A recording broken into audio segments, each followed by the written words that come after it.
በፉሪ ደወላይነ ከርም ቅዱስ ኪዳነ ምህረትና ቅዱስ አማኑኤል ቤተክርስቲያን ውስጥ በማህበረ ቅዱስ ጊዮርጊስ አማካኝነት በተዘጋጀው ታላቅን የክርስቲያኒ በሚል መሪ ቃል በተዘጋጀ የሰማዕታትን ህይወት ማይከል ያደረገው ደረይ ላይ እንኳን በሰላም መጣችሁ። ከዚህ ከተዘጋጁት የሰማዕታት ህይወት ውስጥ በዋነኝነት የቅዱስ ጊዮርጊስን የሰማዕትነት ጉዞ የተወሰነን ማሳያችሁ ይሆናል ማለት ነው። እሺ የመጀመሪያ ላይ የምንመለከተው የሰማዕቱ የቅዱስ ጊዮርጊስ ስዕለ አድኅኖ ነው። መደበኛ ከምናቀው የቅዱስ ጊዮርጊስ ስዕለ አድኅኖ ባሻገር በቅዱስ ጊዮርጊስ ደራጎኑን ሲገለውና ቤሩታዊት ታስራ ከምናቀው መደበኛ ስዕል መሃል ላይ ያለ ታሪክ ነው። ስዕሉን እንደምንመለከተው ቅዱስ ጊዮርጊስ ደራጎኑ በሚመጣ ሰዓት በማማተብ ኃይሉን እንዲያጣ ካደረገ በኋላ በደራጎኑን በገመድ አስሮ ቤሩታዊት እየሳበች አስሯት ወደ ነበሩ ወገኖቿ እየጎተተች እንደሄደች የሚያሳይ ስዕለ አድኅኖ ነውና ሰማዕትነትን ከመቀበሉ ወይም ደግሞ ወደ ሰባው ነገስታት ሄዶ ከመመስከሩ በፊት ያለውን ታሪክ የሚያሳይ ከብራና ምንጭ የተወሰደ የቅዱስ ጊዮርጊስ ስዕለ አድኅኖ ነው ማለት ነው።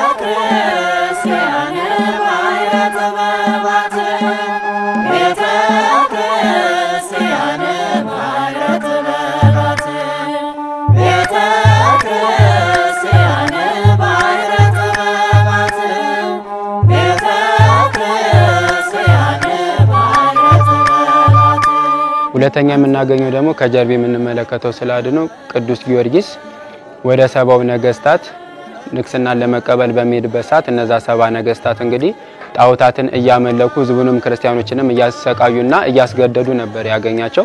ከዚህ በኋላ ያለውን ንዋይ በሙሉ ለደሃና ለደሃ አደጎች በመስጠት እኔ ክርስቲያን ነኝ በሚል ወደ ሰባው ነገስታት ሄዶ ሰማዕትነትን እኔ ክርስቲያን ነኝ የሚለውን ነገር ሲመሰክር የሚያሳየውን በሰባው ነገስታት ፊት ቆሞ እኔ ክርስቲያን ነኝ እያለ ሲመሰክር የሚያሳይ ስዕለ አድኅኖ ነው ማለት ነው እዚህ ጋር የተሰራው። በሶስተኛ ደረጃ የምናገኘው የቅዱስ ጊዮርጊስ በሰባ ነገስታቱ ፊት ለፊት ቆሞ ክርስትናውን ከመሰከረ በኋላ እነዛ ሰባ ነገስታቶች ዝም አላሉትም። የተለያዩ የሰማዕትነት የሚያበቁትን ጽኑ መከሮችን አሰቃይተውታል። ከነዚህ መካከል የመጀመሪያው እንደምንመለከተው ችንካሮችን በማጋል በአይኑ በጆሮ በአፍንጫዎች ውስጥ በመክተት ሰማዕትነትን እንዲቀበል እንዲሁም ደግሞ በቢላዋ ሰውነቱን በመቆራረጥ በመገሽለጥ በእንደዚህ አይነት ጽኑ መከራ እንዳሰቃዩት የሚያሳይ የቅዱስ ጊዮርጊስ የስቃዩ መከራ ነው ማለት ነው።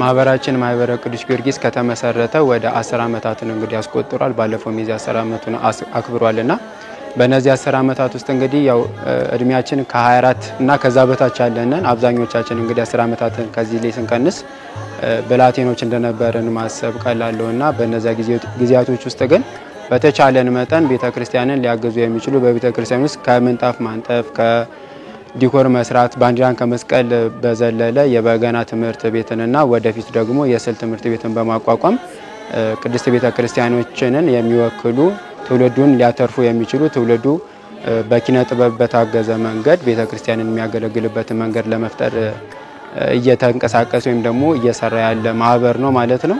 ከዛ ባለፈ በውጭ አድባራት ላይ ማለትም ከኛ ከደብራችን ውጪ ባሉ የገጠር አብያተ ክርስቲያናት ላይ ባለን አቅም ህብስትን በማቅረብ የቅዳሴ የመሳሰሉትን ነገር እንዲሟሉ በማድረግ በገጠሪቱ ላሉ ቤተክርስቲያንም በአቅማችን ቅድስት ቤተክርስቲያን አገልግሎት እንድትሰጥ የሚያደርግ ከ24 እና ከዛ በታች ያሉ ወጣቶች ህብረት ነው።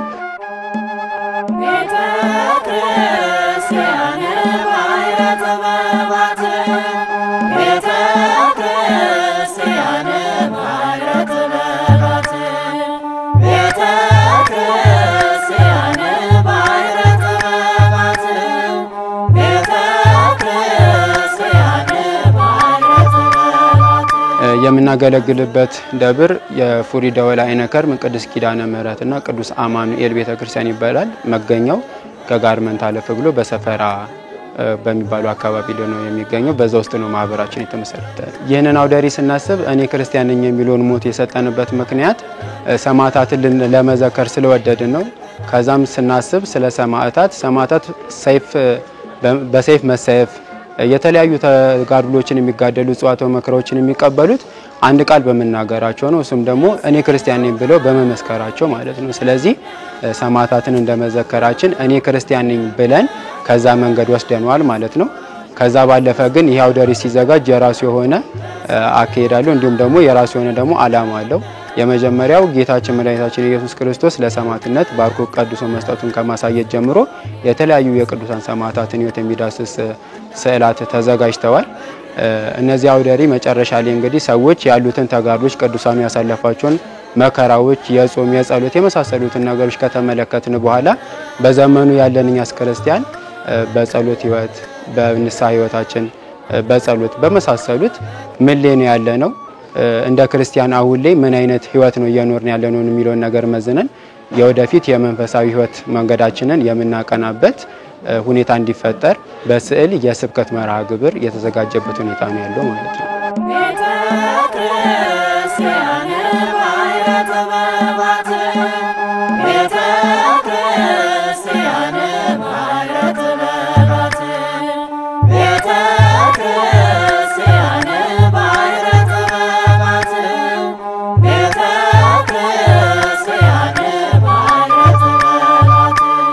እሺ በመጨረሻ የምንመለከተው ሊቀ ሰማዕታት ቅዱስ ጊዮርጊስ ሰማዕትነቱን ከፈጸመ በኋላ ጌታችን አምላካችን መድኃኒታችን ኢየሱስ ክርስቶስ በገነት ሊቀ ሰማዕታት ብሎ ሹሞ መላእክት እንዲያመሰግኑት በመንበረ ክብሩ ሲያስቀምጠው የነበረውን ሁኔታ በብራና ያሳሳል ዘይቤ የተገለጸበት ሁኔታ ነው ያለው። ቅዱስ ጊዮርጊስ በመንበረ ክብሩ ላይ ተቀምጦ የሚያሳይ ስዕለ አድኅኖ ነው። ነገር ግን ከዛ በፊት የተቀበላቸው ብዙ ጽዋዕተ መከራዎች አሉ። ከነዚህ ውስጥም የተለያዩ ችንካሮችን ወደ 70 የሚደርሱ ሰውነቱ ላይ መሰካት፣ ከዛ ባለፈ ለ10 ቀናት ያህል ዛፍ ላይ ታላቅ ድንጋይን አንገቱ ላይ አንጠልጥሎ ቁልቁል መስቀል፣ የተለያዩ ጽዋዕተ መከራዎችን እንዲሁም በሚያዝያ 23 የተቀበለው አንገቱን በሰይፍ በመሰየፍ እንግዲህ በሚያዝያ 23 ሰማዕትነቱን ፈጽሞ በእንደዚህ አይነት ሁኔታ ቅዱስ ጊዮርጊስ በመንበረ ክብሩ ተቀምጦ በመጨረሻ ላይ ተስሎ እናገኛለን ማለት ነው። አጠቃላይ ከተዘጋጁት የቅዱሳት ስዕላት የሰማዕታት የቅዱስ ጊዮርጊስን በአጭሩ በእንደዚህ አይነት መንገድ ገልጸናል ማለት ነው።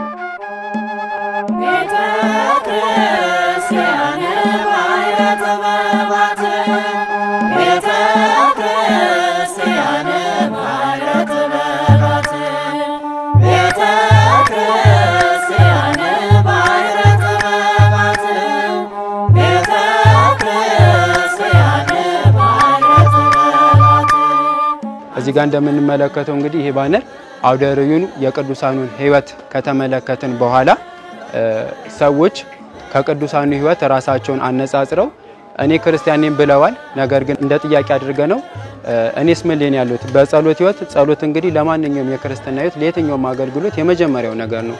ያለ ጸሎት ከሚደረግ አገልግሎት የሌለው ጸሎት ይሻላልና ጸሎት መሰረታዊ ነገር እንደመሆኑ ሰዎች ጸሎትን እያደረጉ ነው ወይስ እያደረጉ አይደለም የሚለው ነገር ራሳቸውን እንዲጠይቁ ነው። በመጽዋዕትም ልክ እንደዚሁ በንስሐ ሕይወትም መሰረታዊ ነገሮች ተብለው መሰረታዊ ናቸው ብለን ከምናስባቸው መንፈሳዊ አንድ ክርስቲያን ከሚጠበቁባቸው ሕይወቶች ውስጥ የጾምን የስግደትና የቅዱስ ቁርባንን ሕይወት ሰዎች በእነዚህ ራሱን ተመልክቶ የቱ ጋር ነው ያሉት? ጾም ላይ ነው ያቆምኩት፣ ስግደት ላይ ነው ያቆምኩት፣ መጽዋዕት ላይ ነው ወይስ ንስሐ ላይ ነው ያቆምኩት? መጨረሻው ዞሮ ግቡ ቅዱስ ቁርባንን መያዝ ስለሆነ እስከ ቅዱስ ቁርባን ድረስ የትኛው ደረጃ ላይ ነኝ ያሉት የሚለውን ነገር እንዲመለከት ራሱን እንዲመዝን ታስቦ እየተዘጋጀ ራስን መፈተሻ መንገድ ነው ማለት ነው።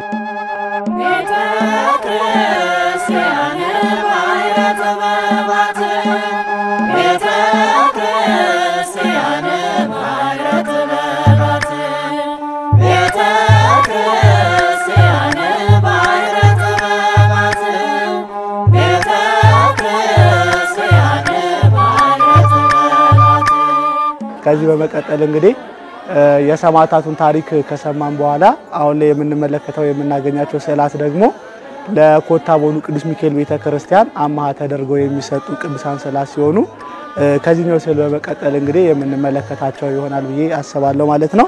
እዚህ ጋር የምንመለከተው ስዕል የጻድቁ አባታችን አቡነ ገብረ መንፈስ ቅዱስ ሲሆን አባቶቻችን በወቅቱ በነበራቸው የውክልና ወይም ደግሞ የስዕል አሳሳል ዘይቤ በቀይ ዶሮ ላይ ተቀምጠው ሲሄዱ የሚያሳዩን አድርገው አስቀምጠውታል ማለት ነው። ይህም የምንመለከተው ስዕል አባታችን ጻድቁ አባታችን አቡነ ገብረ መንፈስ ቅዱስ እግዚአብሔር በሰጣቸው ልዩ ኃይል ወይም ደግሞ እግዚአብሔር በሰጣቸው ልዩ ቃል ኪዳን በመባረቅ ተጭነው እንደሚሄዱ በገድላቸው ላይ የምናውቅ ሲሆን አሁን እዚህ ጋር የምንመለከተው ደግሞ ከግብጽ ወደ ኢትዮጵያ የመላእክት አለቃ ቅዱስ ሚካኤል እየመራቸው ሲመጡ የሚያሳይ ስዕል ነው ማለት ነውና ያው እንግዲህ አባቶቻችን የነበሩበት የብራና ስዕላት ወይም ደግሞ ከምንም በላይ የኢትዮጵያ ኦርቶዶክስ ተዋሕዶ ቤተክርስቲያናችን የምታስተምረው ውክልና ላይ ስለነበረ አባቶቻችን መብረቅን በቀይ ተለቅ ባለ አውራ ዶሮ ይመስሉት እንደነበረ ያው ከአባቶቻችን ጥበብ ወይም ደግሞ አባቶቻችን ሲያስተምሩ እንደሰማ ነው በዚህ ላይ እንትን ብለናል ማለት ሌሎችም እንዲሁ ቅዱሳን አባቶቻችን በመብረቅ ሲሄዱ እንዲሁም ደግሞ በቀይ አውራ ዶሮ በሚመስል አሳሳል ዘውግ ተሰለው ብዙ ጊዜ እናገኛለን ማለት ነው። ይሄ የጻድቁ አባታችን የአቡነ ገብረ መንፈስ ቅዱስ ታሪካቸው ነው ማለት ነው። ትክክለኛውን ምንጭ ተከትለን የተሳለ ስዕል ነው ማለት ነው።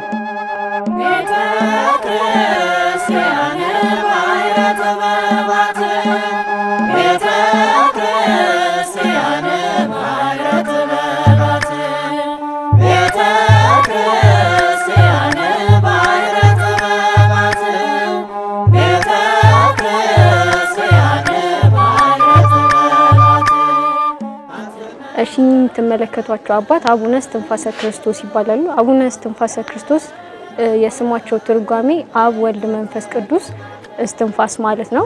የስማቸውን ትርጓሜ ያገኙት ጌታችን መድኃኒታችን ኢየሱስ ክርስቶስ ፊታቸው ላይ እፍ በማለት ብዙ ጸጋና በረከትን ሰጥቷቸዋል እና የስማቸው ትርጓሜ የመጣው ከዛ ነው።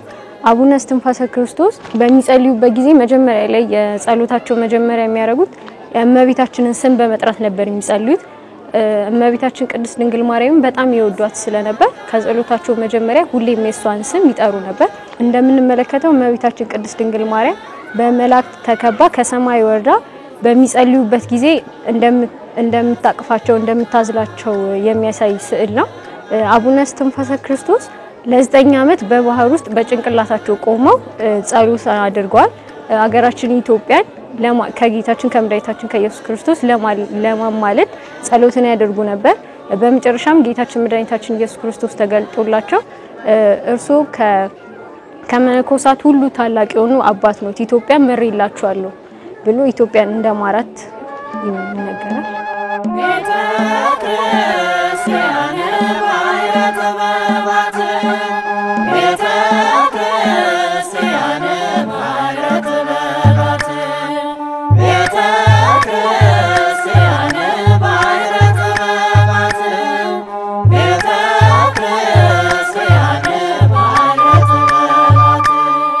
ያው ጠቅለል ለማድረግ እንግዲህ አላማው የመጀመሪያው ሰዎች መንፈሳዊ ህይወታቸውን እንዲጎበኙ እንዲያዩት ለማድረግ ነው። ከዛ ባለፈ ግን የተመለከትናቸው ትላልቅ ቅዱሳን ስዕላት በገጠሪቱ ላለ ለቅዱስ ሚካኤል ቤተክርስቲያን ኮታቦኑ ቅዱስ ሚካኤል ቤተክርስቲያን በመባብ ወይም በስጦታ መንገድ የሚገቡ ናቸው። ከዛ ባለፈ ግን በማህበራችን የስዕል ትምህርት ቤትን በመክፈት ከኛ በኋላ የሚነሱ ህፃናትን በማስተማር ለቅዱስ ቤተክርስቲያን አገልግሎትን እንዲሰጡ ማድረግ የወደፊት አላማው ነው። ከዚህ አውደሬ በኋላ አንድ ሰው በመንፈሳዊ ህይወቱ የተለየ ለውጥ ያደርጋል ብለን እንጠብቃለን። ዋናው አላማው እሱ ስለሆነ ማለት ነው።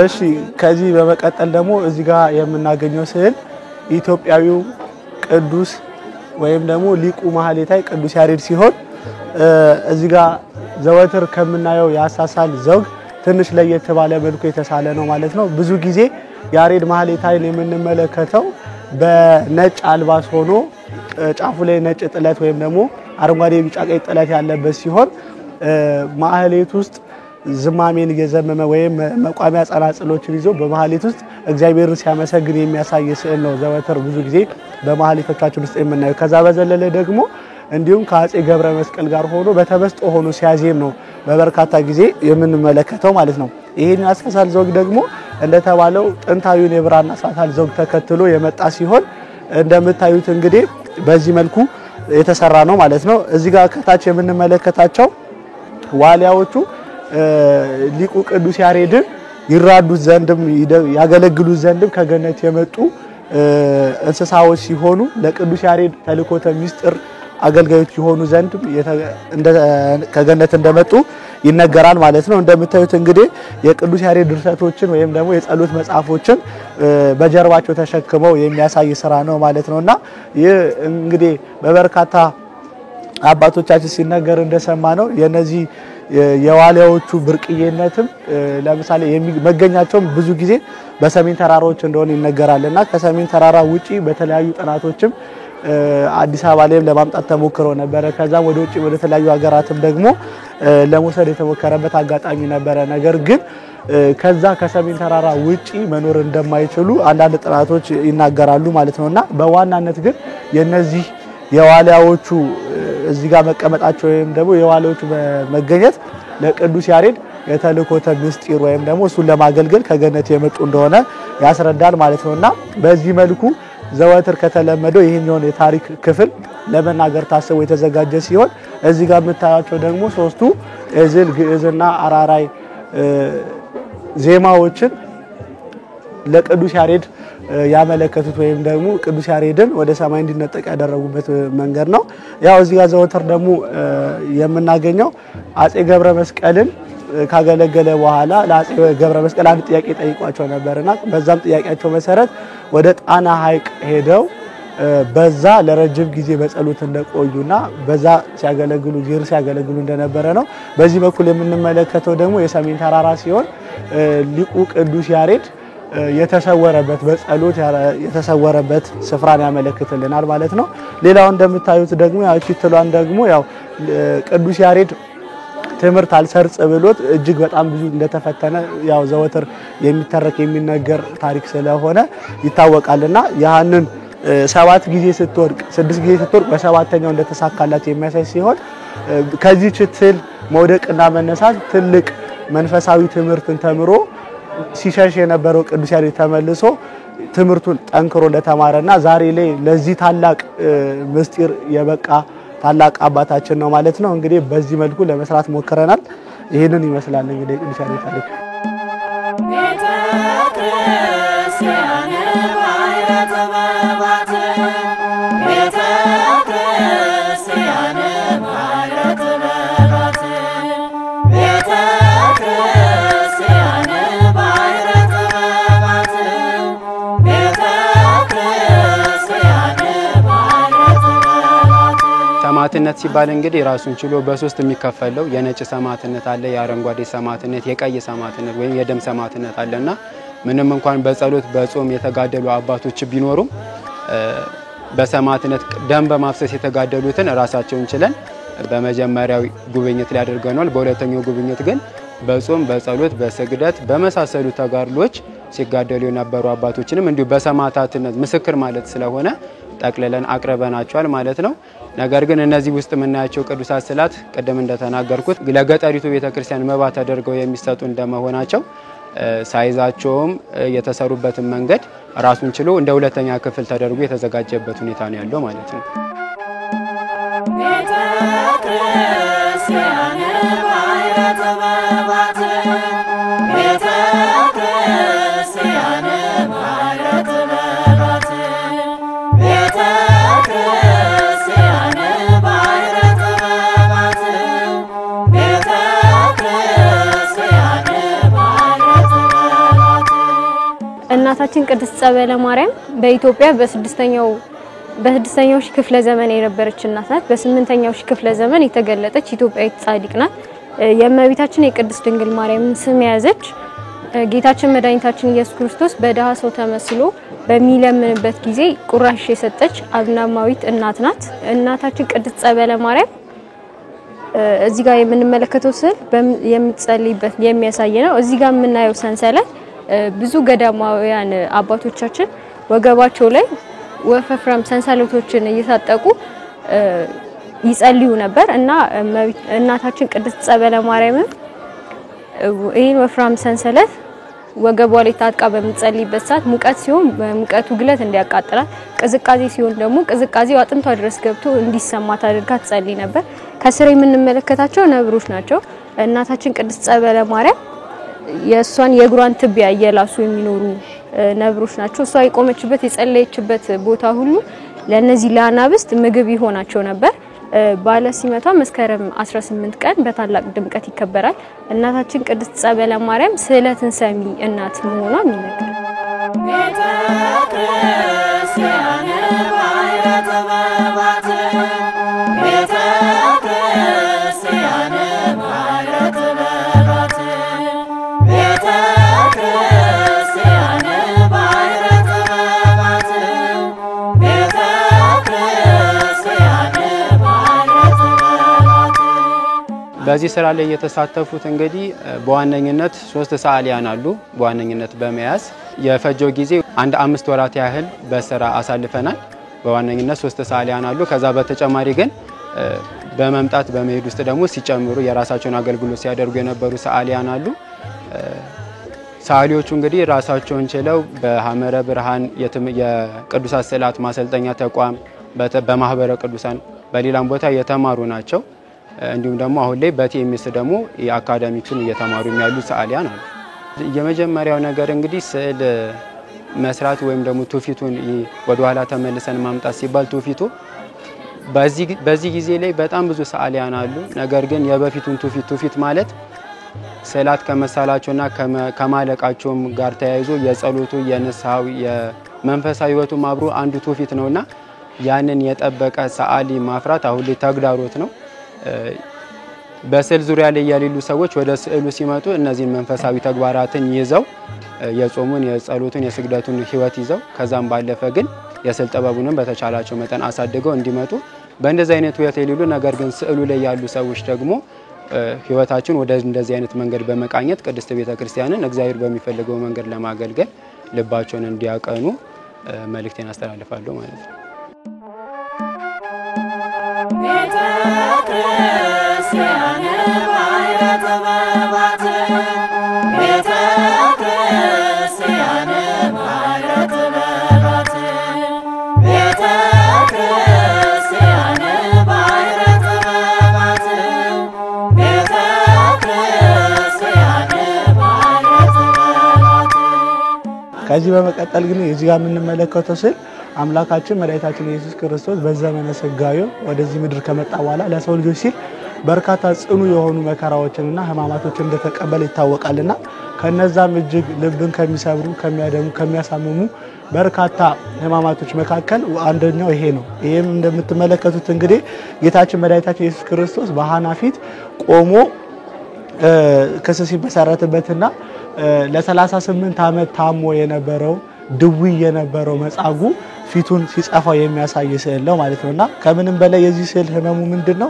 እግዚአብሔር አምላካችን መድኃኒታችን ኢየሱስ ክርስቶስ ጽኑ መከራዎች ሲያደርሱበት በርካታ የሆኑ ግፍ ሲፈጽሙበት ምንም እንኳን ሳይናገር እንደሚታረድ በግ የሚያደርሱበትን ሁሉ ሲከተልና ወይም ደግሞ ጸጥ ብሎ ሲቀበል የነበረ ሲሆን በዚህኛው ጊዜ ግን ምንድነው የተናገረው? ስለምን ትበታኛለህ የሚል አንድ ቃል ብቻ ተናግሮ ነበርና ይህንንም ደግሞ ለጌታችን ለመድኃኒታችን ኢየሱስ ክርስቶስ ባዳነው እጅ መመታት ወይም ደግሞ በፈወሰው ባዳነው አካል መከዳቱ እጅግ በጣም ልብን የሚሰብር ሐዘን ሲሆን እስከዛሬ ከደረሰበት ወይ ምንድነው ከዚህ በፊት ከደረሰበት ጽኑ መከራዎች ይልቅ ተቸንክሯል። በርካታ ግርፋቶችን ተገርፏል።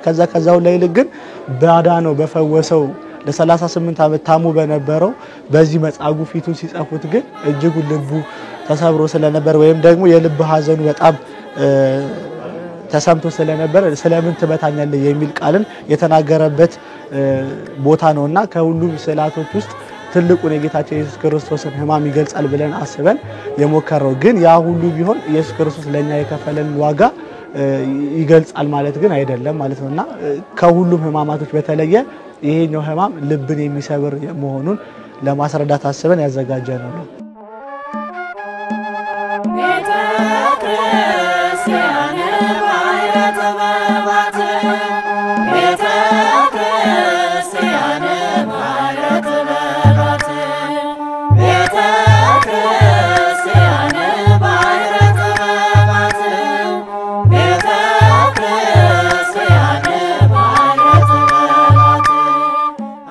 ምናልባት በሶሻል ሚዲያ አይተነው ከነበረው ነገር ብንነሳ ይህ ነገር ቀድሞም የነበረ ነገር ነው።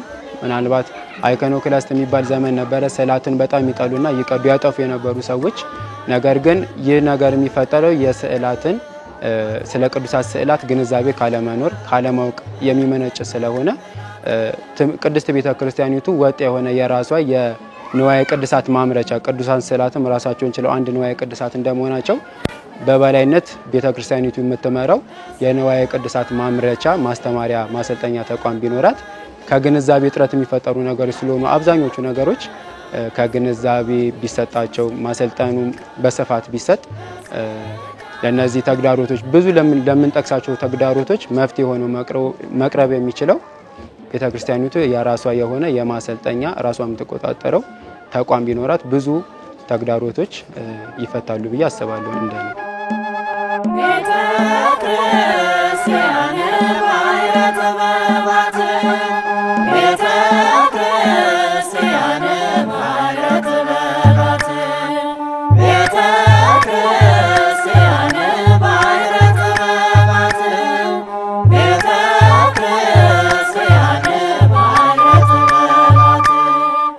እዚህ ጋር ደግሞ የምትመለከቱት ስዕል ኩራተ ርሱ የሚባል ሲሆን ጌታችንና መድኃኒታችን ኢየሱስ ክርስቶስን አክሊለ ሦክ ሲያቀዳጁት የሚያሳይ ስዕል ነው ማለት ነው። ምንድነው እንደምትመለከቱት እንግዲህ የጌታችን የመድኃኒታችን ኢየሱስ ክርስቶስ ከተቀበላቸው ጽኑ መከራ ውስጥ መካከል አንደኛው ሲሆን እዚህ ላይ እንደምትመለከቱት አክሊለ ሦኩን ካደረጉ በኋላ ልቡ ድረስ ዘልቆ እንዲሰማው በማሰብ በእንጨት ጫን እያሉ ይወጉት ነበርና ይሄንን ከባድ የሆነ መከራ ሲያደርሱበት የሚያሳይ ነው እንደምትመለከቱት ማለት ነውና ከዛ በዘለለ ደግሞ እዚህ ጋር እንደምትመለከቱት ይሄኛውን የሾህ አክሊል ይህንን ስዕል የሳሉት ወንድሞቻችን በዚሁ ላይ አንድ ላይ ማስተላለፍ የፈለጉት እዚህ ከዚህ ከግራ ወደ ቀኝ ሲነበብ በአረበኛ ጽሑፍ ኢሳ የሚል ትርጉም እንዳለው ወንድሞቻችን ነግረውናል ማለት ነው። ኢሳ ማለት ምን ማለት ነው? ኢየሱስ ክርስቶስ የሚለውን ትርጉም እንዳለው ነግረውናል ማለት ነው። ከግራ ወደ ቀኝ ሲነበብ በአረበኛ ማለት ነው። ከዛ በዘለለ ደግሞ እዚህ ስለ የምንመለከተው ነገር ምንድነው? ከጌታችን መድኃኒታችን ኢየሱስ ክርስቶስ ከአይኑ 5 ነጠብጣብ ደሞች ሲወጡ የሚያሳይ ነው። እነዚህም የአምስቱ ችንካሮችን ምሳሌ በማድረግ የተሰራ ስዕል ነው ማለት ነው። ከዛ በዘለለ ደግሞ ሰውነቱ ላይ ያሉትን እነዚህ የምንመለከታቸውን የደም ነጠብጣቦች ስንቆጥራቸው 33 ይሆናሉ። ይህም 33 የሆነበት ምክንያት ምንድነው? ጌታችን መድኃኒታችን ኢየሱስ ክርስቶስ በአጭር ቁመት በጠባብ ደረት በዚህ ዓለም ተወስኖ በዚህ ምድር የቆየበትን እድሜውን የሚያወሳ ሲሆን 33 ዓመት በዚህ አላፊ ጠፊ ዓለም እንደኖረ የሚያሳይ ነው ማለት ነው። ከዛ በዘለለ ደግሞ እዚህ ጋር የምንመለከተው ማሰሪያው ላይ ወንድሞቻችን ጻዴ የሚል የኢየሱስ ክርስቶስን ህቡ የሆነ ስም አስቀምጠዋል። ከዛም በዘለለ ደግሞ ጋሜል የሚሉትንም በዚህ ውስጥ በግሪክ አጻጻፍ ዘውግ ህቡ የሆኑትን የኢየሱስ ክርስቶስ ስሞችንም በተወሰነ መልኩ ለማስቀመጥ ሞክረዋል ማለት ነው። ይሄንን ይመስላል።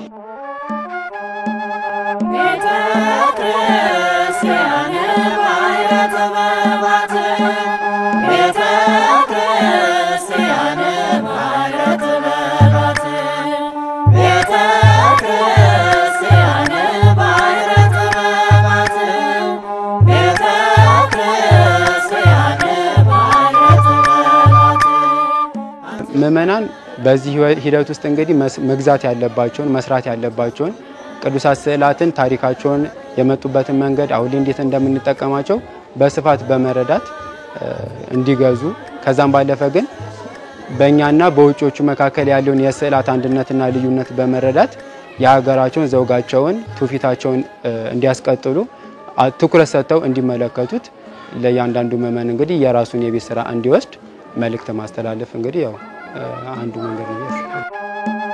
ቤተ ክርስቲያን ባሕረ ጥበባት ቤተ ክርስቲያን ባሕረ ጥበባት ቤተ ክርስቲያን ባሕረ ጥበባት ቤተ ክርስቲያን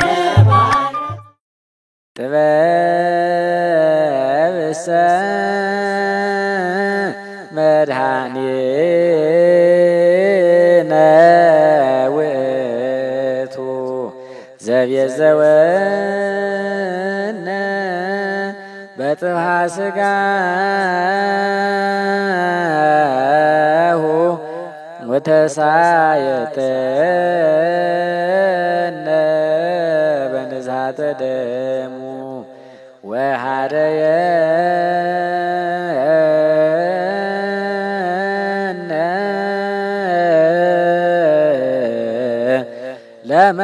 ለመንግሥቱ